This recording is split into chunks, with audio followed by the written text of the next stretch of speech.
In this video, I will now show you the different ringtones you have available on the B900 display panel, as well as how to choose the one that you would like to use.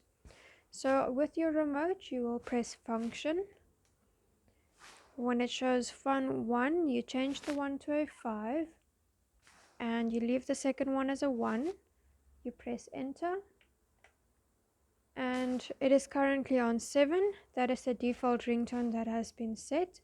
Now there are 7 different ones that you can choose from, so we'll just go through all of them by pressing the right or the left key. They will move over to the next ones.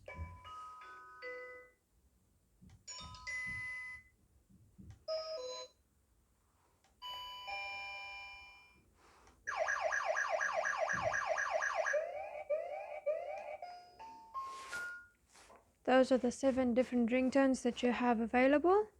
Once you have selected the one that you want to use, you just press enter.